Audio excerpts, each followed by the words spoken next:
앞에서 우리 박 집사님의 보고를 들었습니다만 지난주에 있었던 버지니아 연회의 선교학교 주제가 교회와 장애인이었습니다. 장애라는 단어는 나와는 상관이 없다고 생각하는 분들이 많지만 사실 우리 중에 어느 누구도 장애와 무관하지 않습니다. 세계 장애인 보고서에 따르면 거의 모든 사람이 삶에서 찾아오는 일시적 혹은 영구적인 기능 손상으로 장애를 경험하고 있으며 이 문제는 고령화 시대를 맞아 더 심각해질 것이라고 말하고 있습니다. 2010년 인구 통계에 의하면 현재 지구상에 약 1억 이상의 사람들이 장애를 가지고 살고 있다고 추정하고 있고 미국 내에서도 약 5,400만의 인구가 다시 말하면 5명당 1명꼴로 신체 및 또는 지적인 장애를 가지고 있다는 보고가 있습니다. 우리 교회가 속해 있는 연합감리교회의 사회 원칙에 따르면 우리는 정신적, 신체적, 신경적인 장애를 갖고 있는 사람들도 하나님 교회의 일원으로서 완전한 인간성을 가진 사람들임을 인정하고 확인한다라고 명시하고 있습니다. 따라서 교회가 적극적으로 장애자들의 인권을 존중해주고 장애에 대한 바른 교육을 해야 한다고 권고하고 있습니다. 저도 한 주 동안 장애자들을 위한 우리 예수님의 마음은 어떤 것이었을까? 이 말씀을 묵상하면서 우리 교회에서도 한 번에 다 할 수는 없지만 조금씩 이 장애 사역에 대한 관심을 갖고 교회 내에서 혹은 외부에서 도움이 필요한 때를 대비해야겠다는 다짐을 하게 되었습니다. 우리 교회 밴이 이렇게 노인 아파트로 가지요. 그런데 한 분이 이렇게 타게 됐을 때 제가 우리 장 집사님한테 그랬습니다. 굳이 교회 밴을 가져가실 필요가 있습니까? 그랬더니 보통 소형차는 낮게 내려가야 되는데 우리 집사님이 그렇게 쉽게 낮은 곳으로 앉기가 불편하기 때문에 밴에 타는 것이 훨씬 낫다. 그래서 밴을 운행하신다라는 말을 들으며 참 이렇게 배려하는 마음, 관심의 마음이 있구나 해서 제가 감사를 했었습니다. 예수님은 지상에 계실 때에 많은 장애인들을 만나서 치유해 주셨습니다.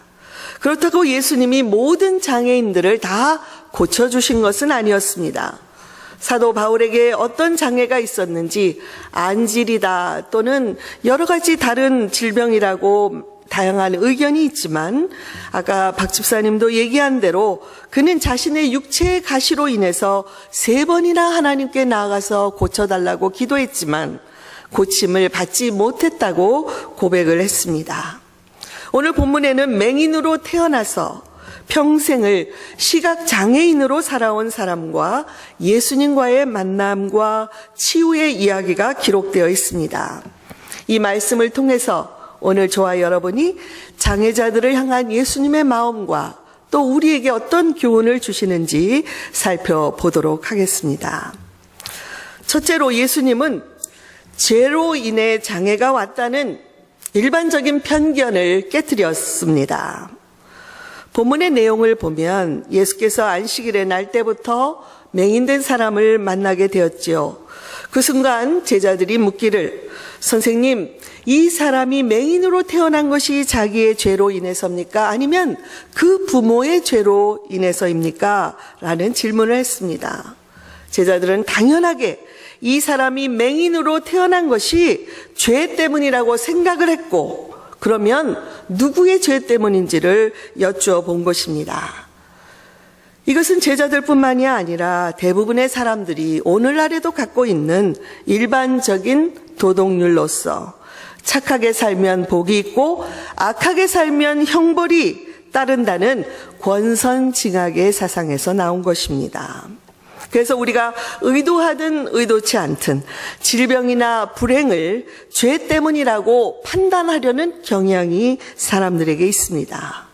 결국 많은 사람들은 고통이 올 때 그 고통 자체만으로도 너무 힘들고 괴로운데 주변 사람들에 보이지 않는 이 판단과 정죄감으로 인해 더 큰 상처와 아픔을 경험하는 것을 볼 수 있습니다.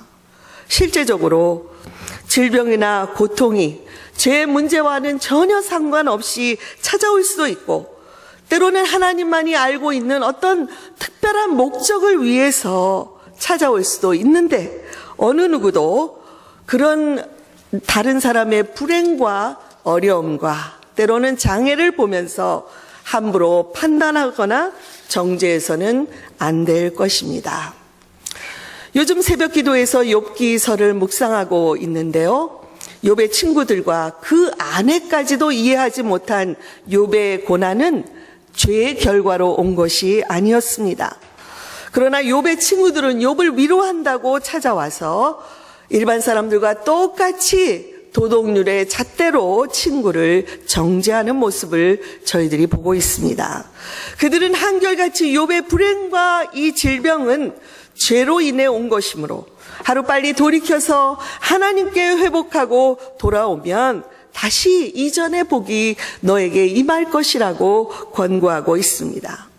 그러나 하나님이 인정하신 의로운 사람 욥, 이 욥은 이런 친구들로 말미암아 더 큰 고통을 받아야 했고, 하나님은 그 욥의 친구들에게 크게 진노를 하셨습니다.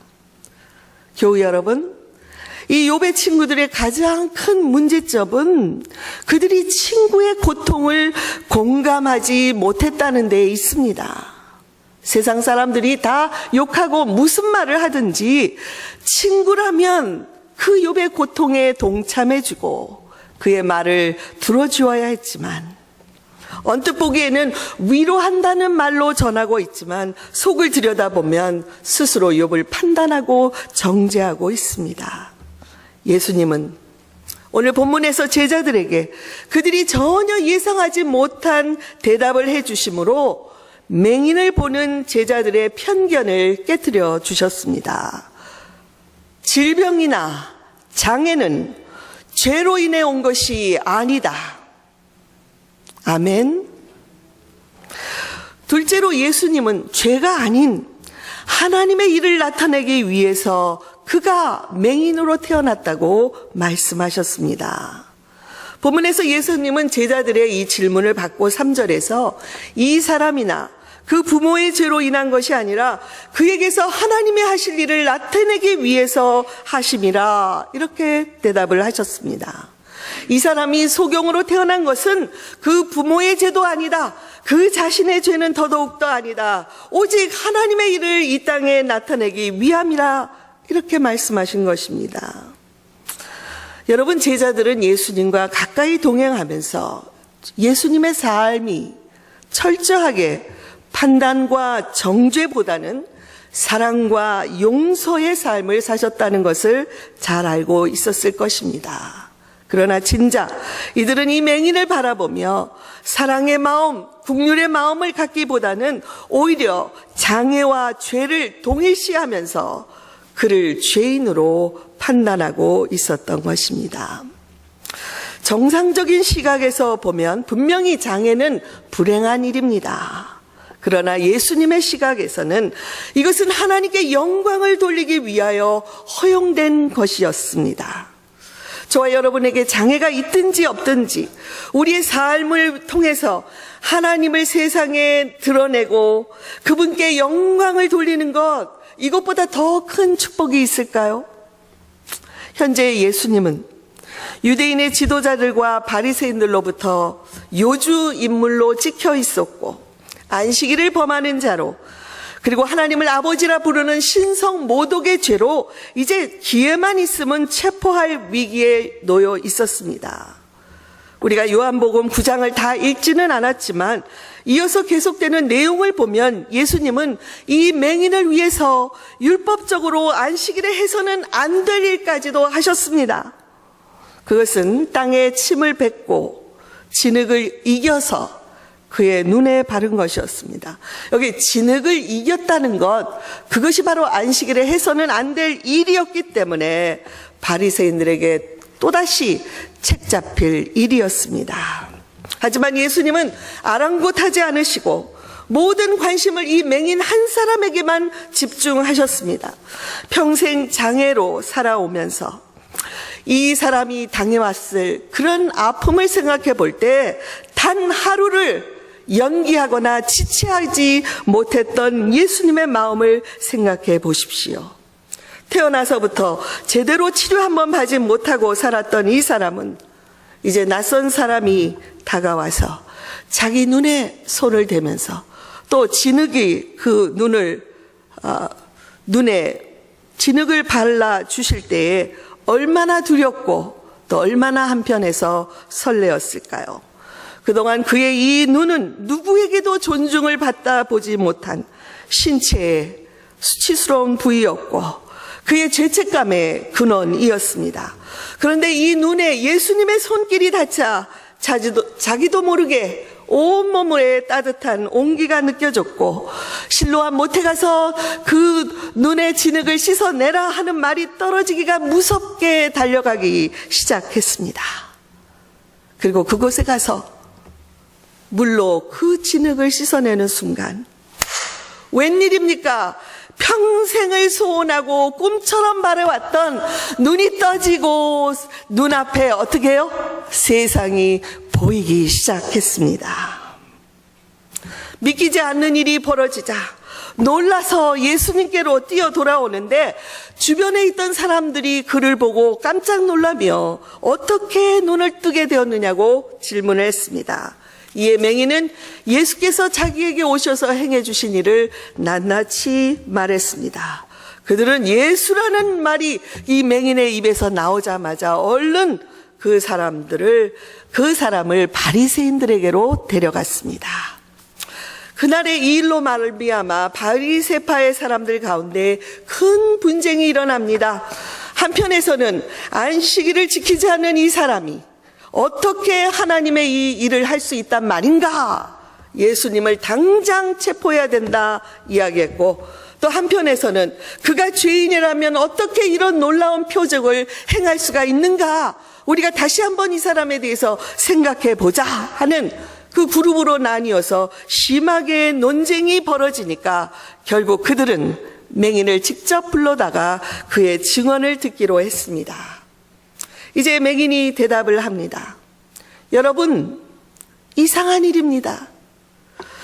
그 사람이 누군지 모르지만 그 사람이 내 눈을 뜨게 하였는데 당신들은 지금 그가 어디서 왔느냐고 나에게 묻고 있습니다.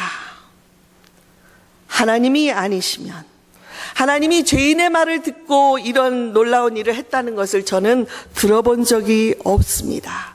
창세 이후로 맹인으로 난 자의 눈을 뜨게 하였다는 말을 들은 적이 없는데 이 사람이 나의 눈을 뜨게 해주셨으니 이 사람은 하나님으로부터 온 것이 분명합니다. 이렇게 증언을 했습니다.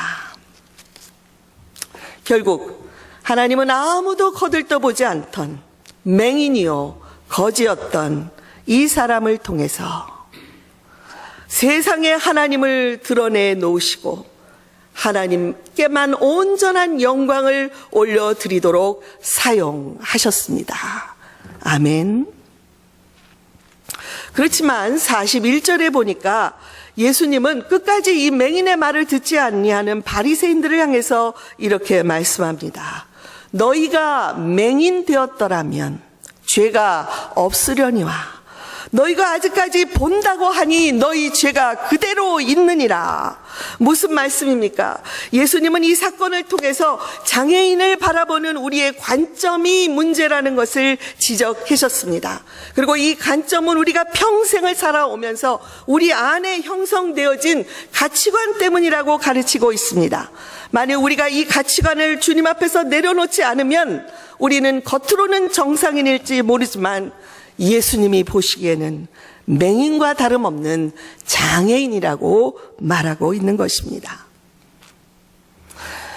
여러분, 이 지역에서 널리 알려진 맥크린 바이블 철치에 대해서 들어보셨죠? 거기에 담임 목사이신 론 솔로몬 목사님은 가끔 자기의 막내딸인 질에 대해서 간증을 하십니다. 질은 태어날 때부터 심한 정신 박약아로서 장애를 안고 태어났습니다. 처음에 이 목사님은 기도할 때마다 하나님, 제가 무엇을 잘못했습니까?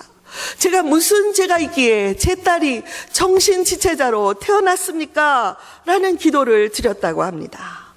그런데 그렇게 몇 년의 시간이 흘러가던 어느 날, 오늘 이 요한복음 9장의 말씀을 묵상할 때 성령께서 그의 마음에 들려주시는 것이 있었습니다. Ron, 이 말씀이 바로 네가 그동안 열심히 기도한 너의 기도에 대한 응답이다. 너의 딸 질은 너의 죄도 아니고 너의 아내 브렌다의 죄도 아니고 더더욱 질 자신의 죄 때문에 장애자로 태어난 것이 아니다. 내 딸은 하나님의 영광을 드러내기 위해서 고통의 짐을 지고 이 세상에 태어났지만 언젠가는 하나님의 영광을 이 딸로 말미암아 하나님께 올려드리게 될 것이다. 그날에 이 딸의 모든 고통의 짐은 하나님께서 다 갚아주실 것이다. 이렇게 말씀하셨다는 것입니다. 그 후에 이 교회는 활발한 장애인 사역을 진행해 왔고 18년이 지난 2년 전 그 딸 질의 이름을 따라서 질스 하우스라는 그런 정신장애자들과 그들의 가족을 위해서 클리닉 같이 운영하는 그것을 바로 교회 옆에 지어서 봉헌을 했습니다. 질스 하우스는 말 못하고 고통 중에 있는 장애자와 그의 가족들을 위해서 그들이 잠시라도 숨을 쉴 수 있는 시간과 공간을 제공하고 있습니다. 돌아가면서 그 장애 자녀를 부모가 맡기고 여기서 돌봐주고 함께 여러 가지 프로그램을 진행하고 있다는 것이죠. 그리고 현재 세계 각국에서 이 맥크린 바이블 철치의 질스 하우스 사역에 관심을 갖고 끊임없이 문의해오고 방문자들이 그로 인해 끊이지 않고 있다는 그런 간증을 하신 것을 들었습니다.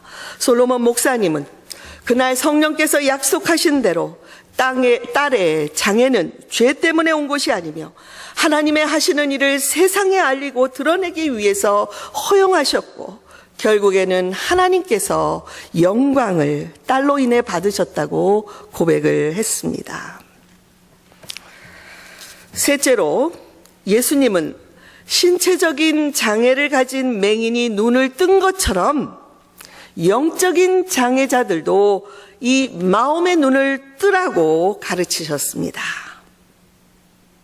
저는 본문을 읽으면서 여러 가지 면에서 예수님이 이 장애인을 파격적으로 대하고 있다는 것을 깨닫게 되었습니다.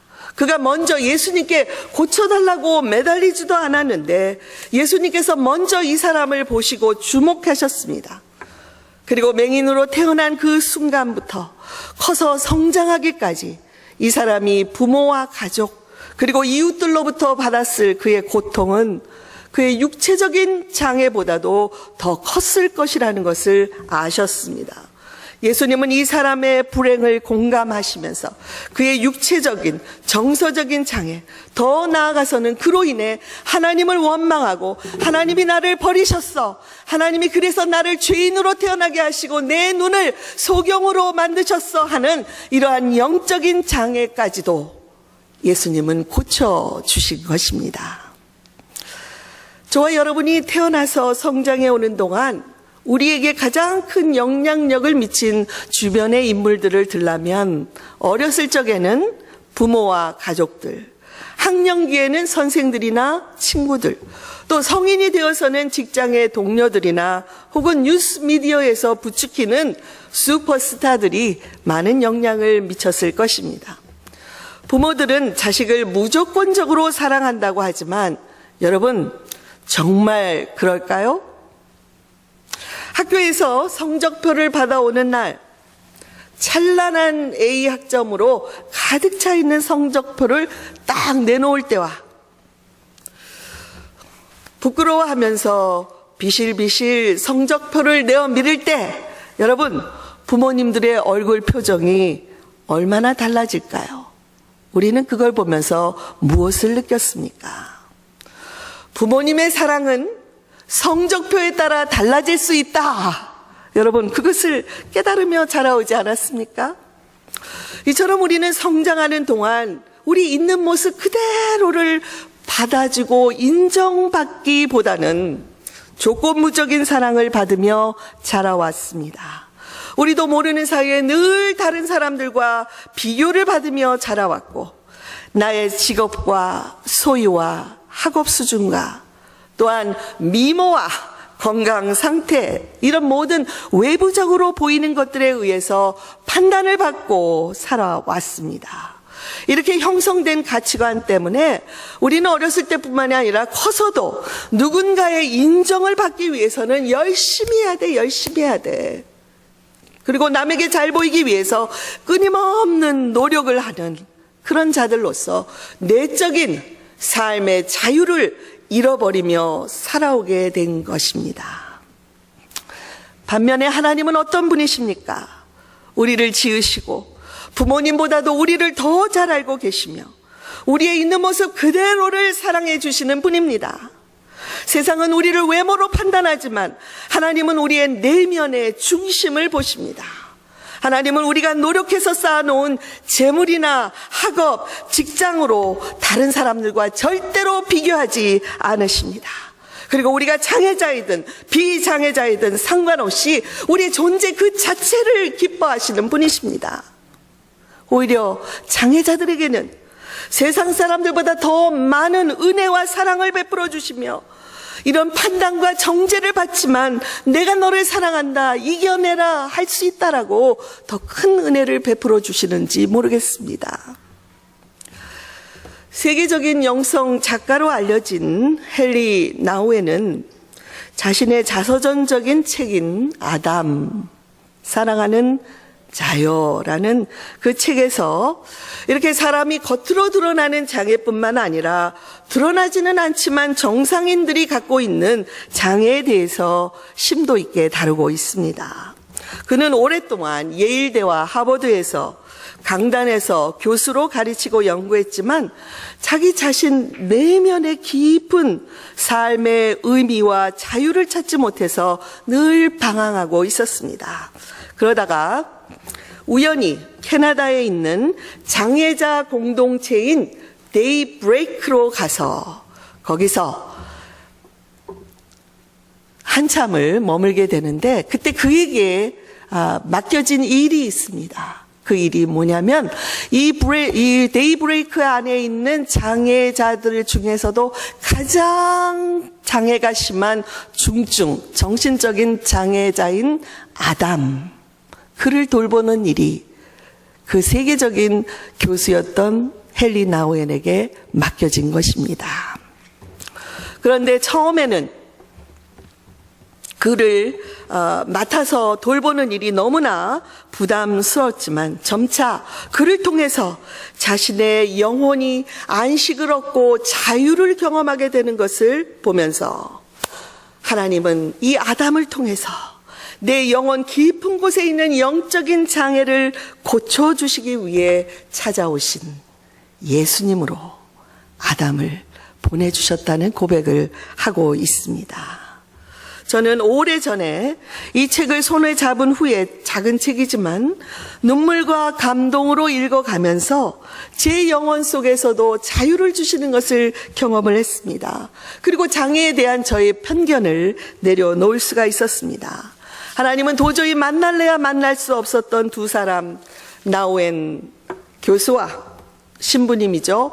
아담과의 만남을 통해 정상인이든 비정상인이든 모든 사람은 자기만의 장애를 안고 살아가고 있으며 서로 장애를 보다듬고 끌어안을 때 치유와 회복과 자유를 경험할 수 있다는 것을 책을 통해서 간접적으로 가르치고 있습니다. 제가 직접 이 책의 일부분을 읽어드리겠습니다. 처음에는 아담의 일정보다 나의 일정에 내가 더 신경을 쓰고 있었기 때문에 그와의 의사소통이 이루어지지 않았다. 그러나 아담은 내가 기꺼이 자기의 리듬을 따라주고 자기의 필요에 맞추어주기를 요청하고 있었고, 그래서 나는 새로운 언어, 곧 아담의 언어를 이해하기 시작했다. 그가 말로 반응할 수 없다는 것은 더 이상 내게 문제가 되지 않았고 아담은 내가 가장 신뢰하는 청취자가 되었다. 아담이 진정 나를 위해 거기 있으며 그의 존재 전체로 내게 귀를 기울여 주며 그런 모습을 보고 나는 아담을 사모하게 되었으며 진정 아담과의 시간은 기도 시간으로 변하기 시작했다. 아담은 아주 조용한 방식으로 나에게 이야기를 했다. 그저 나와 함께 있으십시오. 그리고 이곳이 당신과 함께 하고 있는 장소라는 것을 믿으십시오. 아무것도 하려고 하지 마십시오. 점점 형세가 역전되어 아담은 내 선생으로 되어가고 있었고 내 삶의 광야를 헤매며 혼란 가운데 있는 나와 함께 걷고 있었으며 나를 이끌어 주었다. 말씀이 육신이 되었다는 말씀처럼 나는 그에게서 신성이 나타나는 것을 때로 보았다. 나는 하나님의 말씀이 깊은 침묵 가운데 아담의 마음속에 거하셨다고 믿고 있다. 우리가 함께 기도하는 동안 아담은 나를 마음속 깊은 장소로 인도해 주었다. 그것은 자신에게 손을 댄 모든 사람을 치료해 주신 예수님에게서 나타나는 신비와 사랑이었다. 그를 돌보는 모든 활동을 넘어 그의 내면에서 들려오는 사랑의 목소리를 나는 들을 수 있었다. 그 시간은 순수한 선물이요 묵상의 시간이었다. 아담과 함께 나는 거룩한 존재의 현존을 알았고 그에게서 하나님의 얼굴을 보았다. 아담은 내게 행위보다 존재가 더 소중하다는 것을, 사람들의 칭찬보다는 하나님의 사랑이 더 중요하다는 것을, 혼자서 하는 것보다는 함께 하는 것이 더 중요하다는 것을 알게 해 주었다. 나뿐만이 아니라 삶의 의미를 잃고 방황하는 수많은 사람들이 아담을 찾아와 만난 후에 자신의 삶이 얼마나 소중한지 그들의 내면의 자아가 새로워지는 것을 경험하고 돌아가곤 했다. 여러분, 이 아담이라는 책을 여러분도 한번 읽어보셨으면 좋을 것 같습니다. 저는 오늘 이 요한복음의 맹인을, 장애자를 고쳐주신 이 말씀을 통해서 저와 여러분이 혹시나 갖고 있는 장애가 신체적인 것이든 정서적인 장애이든 영적인 장애이든 또는 일시적인 장애이든 혹은 영구적인 장애이든 상관없이 내 안에 어떤 장애라도 부끄러워하지 말고 약한 중에 하나님의 영광이 드러날 수 있도록 우리 자신을 주님께 맡겨드리는 은혜가 있기를 바랍니다. 이제까지 장애자들에게 무관심했다면 이제부터라도 작은 것에서부터 장애인들을 배려하고 관심을 갖게 되기 또한 바랍니다. 하나님께서는 장애자들이 이 사회에서 바른 혜택을 받고 비장애인들과 함께 동고동락하며 살아가는 것을 원하십니다. 우리가 몰라서 그렇지 조금만 우리 주변을 살펴보면 많은 분들이 크고 작은 장애 가운데 외로움과 고통 속에 살아가고 있습니다. 여러분, 장애자들뿐만 아니라 그들의 가족, 부모 또한 관심의 대상이 되어야 할 것입니다. 이제 성령께서 저와 여러분의 내면의 깊은 곳을 이 시간 들여다보게 해주시고 혹시 내가 갖고 있는 어떤 장애가 내 안에 있는 것은 아닌지 깨닫게 해주시기를 바랍니다. 이 자리에 우리와 함께 하시는 성령께서 그 약한 곳을 만져주시고 회복시켜 주시기를 주님의 이름으로 간절히 바랍니다. 아멘.